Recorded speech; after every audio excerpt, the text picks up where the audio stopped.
next guest beat Joseph Lowry at Dana White's Contender Series and earned him a UFC contract. And of course, it is Nikolas Motta. Nikolas, how are you? What's up, guys? I'm good. I just finished training.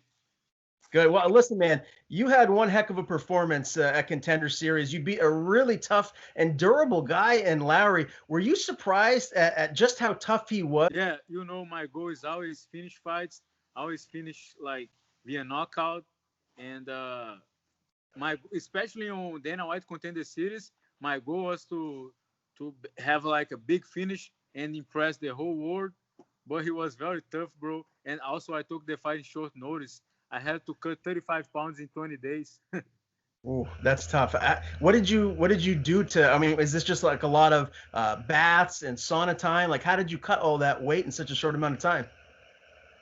Was like a very, very hard diet. Like very, very hard diet and a lot of training, a lot of training. And when my body was too tired, I was doing ice baths and was very tough. What was the game plan going in against Lowry? Because as I just said, very tough fighter, and you really dictated the pace of the fight and really did what you wanted to in there. Yeah, I did study a lot of videos. Me and my friend, training partner, Joaquin Silva, Neto BJJ. He's like he's in UFC for like 5 years. He has a lot of experience, and we made a good game plan. And also my coach James Mills helped me a lot too. And also I have a good wrestling coach too, uh, Coach Bones from New Jersey. He's like 2 or 3 times All American wrestling. And also I did my BJJ at Studio 84 in New Jersey with the gym of my friend Gaetano Mione. But always I've been training with high level guys like you guys know in Brazil in Nova União. And here when I came to New Jersey, first I was training with Glover Teixeira. Then after I was training with Ricardo Almeida team, Frank Edgar, Marlon Edson, Eddie, all those guys. And I have a lot of experience. And my game is coming together. And now is my time to shine in UFC.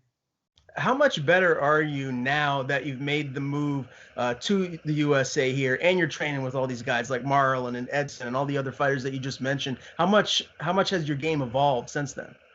Oh, so much better now. Way better. And it's not just my game. It's like I grew up as a man too, because before I was like a kid, like very emotional, and my ego was like kind of big too. And now I have more experience, and I'm more smart now to fight. That's great to hear. Now, but before Dana White actually, said who was getting the contracts, you guys are waiting backstage there. He's talking about your fight. Were you nervous? Did you feel like you did enough to get a contract, or did you feel like maybe he was going to pass you by and you'd have to come back and fight again? I was kind of afraid about that, but at the same time, I know that Dana and the matchmakers, they know me from a long time ago. They watched me fight before. They know what I can do, and maybe he was expecting like a beautiful knockout, because that's what happens most of the times when I won fights. Questioned your killer instinct in the second round. He said he felt you could have got him out of there, and he questioned you about that. Ultimately, you got the contract. What is your rebuttal to that? Like, what do you feel like you have a great killer instinct, and you're going to go out in your next fight and so on and so on, and show him that you have that? Everybody knows I have that. I have 12 wins, 8 knockouts.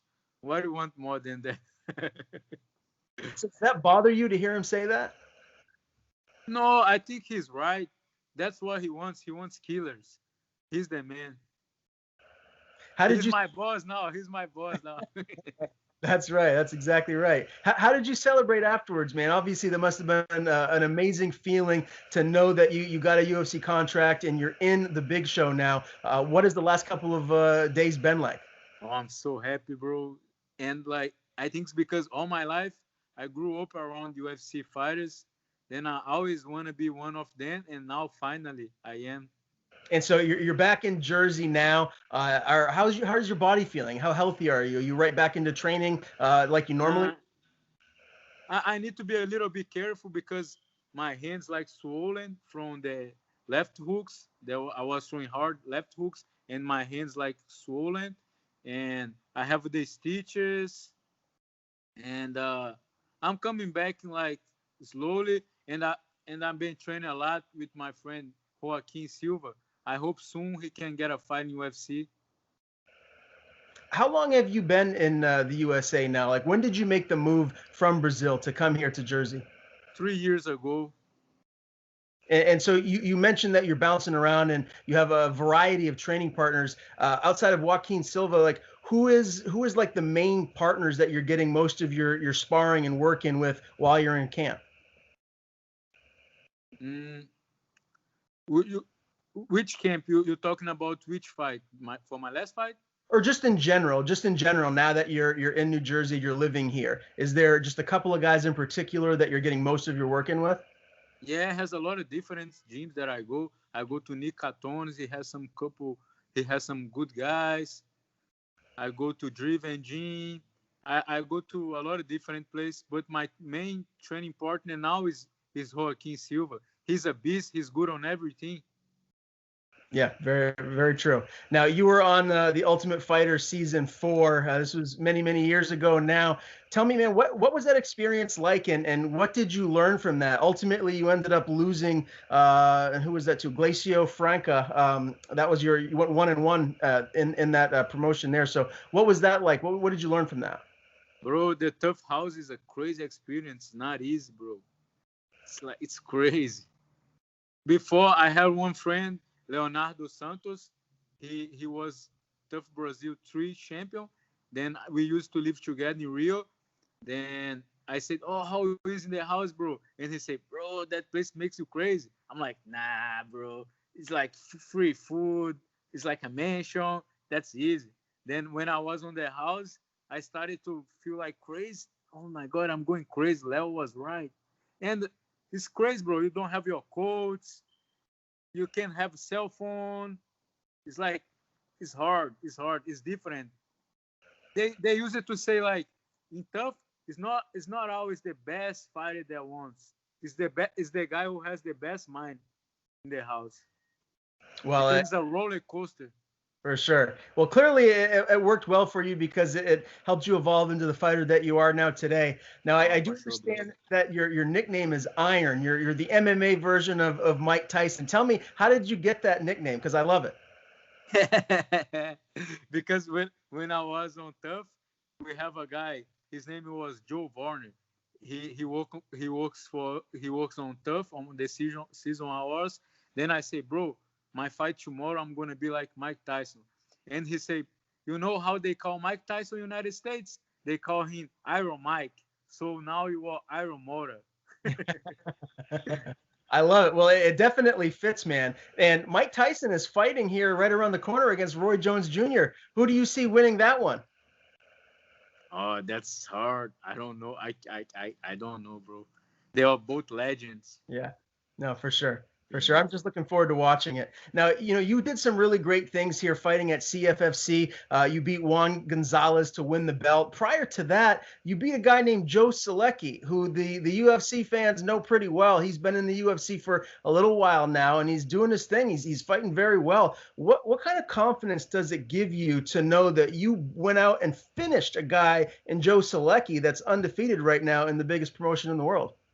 First of all, the guy from who trains with Cerrone, he lives in the ranch. His nickname is the Devil, Juan Gonzalez. He's fucking tough, bro.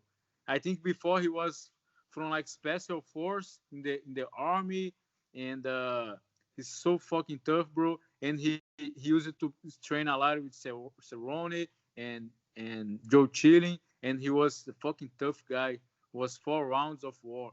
And about Joseph Solek, yeah, he's fucking good, bro. He's high level jiu-jitsu, and our fight was crazy. It was like 3 rounds of scramble, wrestling, ground, jiu-jitsu.